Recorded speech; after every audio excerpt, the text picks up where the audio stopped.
धीरेन्द्र कृष्ण शास्त्री ने वृंदावन वासियों से दंडवत क्यों मांगी माफी, बयान पर दी सफाई। पूरा प्रकरण जानिए।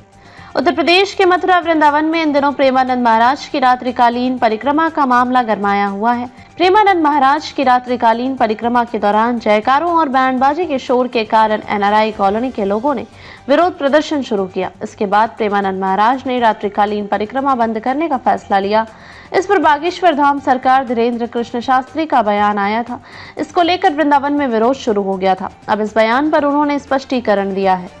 बागेश्वर धाम पीठाधीश्वर धीरेन्द्र कृष्ण शास्त्री के बयान पर सफाई दी है। उन्होंने वृंदावन वासियों को लेकर की गई टिप्पणी को गलत तरीके से प्रस्तुत करने का आरोप लगाया। उन्होंने कहा कि उनकी बातों को अनर्गल तरीके से दिखाया गया है। उन्होंने ऐसा कोई विवादित बयान नहीं दिया है। दरअसल धीरेन्द्र कृष्ण शास्त्री ने कहा था कि जिनको भी राधे राधे कह रहे हैं और ब्रज के भक्ति भाव माहौल से दिक्कत है, उन बाहरी लोगों को बाहर चले जाना चाहिए। वह दिल्ली है या मुंबई में बस जाएं, उन्हें ब्रज में नहीं रहना चाहिए। क्या है पूरा मामला? वृंदावन के प्रसिद्ध संत प्रेमानंद महाराज की रात्रि पदयात्रा का एनआरआई ग्रीन कॉलोनी के कुछ निवासियों की ओर से विरोध किए जाने पर धीरेन्द्र शास्त्री ने कड़ी प्रतिक्रिया दी थी।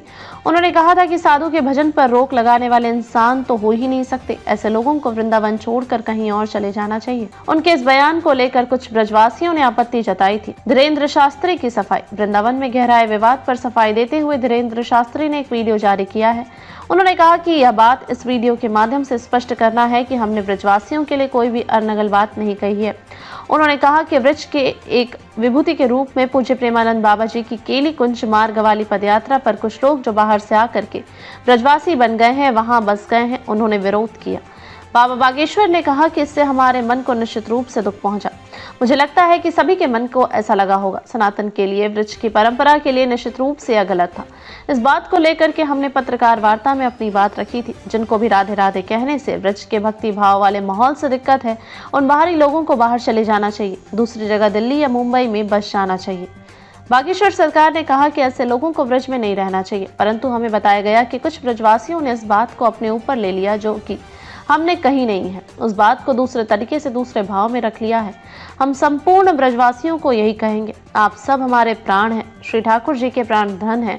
हमारे वाणी तो दूर की बात है, विचार में भी ब्रजवासियों के प्रति कुभाव प्रकट नहीं हो सकता। धीरेन्द्र शास्त्री ने कहा कि सदैव हम एक ही बात बोलते हैं कि ब्रज को कोई भी व्यक्ति स्वीकार करने में पीठ वाले महाराज जी की वाणी है। ब्रज का कोई भी व्यक्ति हमारी बातों को स्वीकार कर ले तो हमें लगेगा कि हाँ, आपने क्षमा किया, हमारी बातों को अनर्गल प्रस्तुत किया गया। उन्होंने कहा कि वे ब्रजवासियों से हम हाथ जोड़कर दंडवत प्रार्थना करते हैं कि मेरी बातों को गलत तरीके से न पेश करें। सोसाइटी के अध्यक्ष ने माफी मांगी। दूसरी तरफ प्रेमानंद महाराज की रात्रिकालीन परिक्रमा पर सवाल उठाने और विवाद खड़े करने वाले एनआरआई ग्रीन सोसाइटी के अध्यक्ष ने माफी मांगी है। प्रेमानंद महाराज के आश्रम पर पहुंचकर उनके चरणों में लौटकर अध्यक्ष ने माफी मांगी। उन्होंने महाराज से एक बार फिर पदयात्रा शुरू करने का निवेदन किया। उन्होंने बताया कि यात्रा 10 वर्षों से अनवरत चल रही है। वह स्वयं भी भक्त है। यूट्यूबर्स के भड़कावे के कारण पूरा विवाद खड़ा होने की बात कही जा रही है। सोसाइटी ने अपनी गलती स्वीकार कर प्रेमानंद महाराज के प्रति सम्मान प्रकट किया। दरअसल विवाद यूट्यूबर्स के चबूतरे पर पटाखे फोड़ने से हुआ था। प्रेमानंद महाराज ने ब्रजवासियों से शांति बनाए रखने और प्रेम भाव बनाए रखने की अपील की। वहीं बाबा बागेश्वर ने भी वृंदावन के लोगों से माफी मांगी है।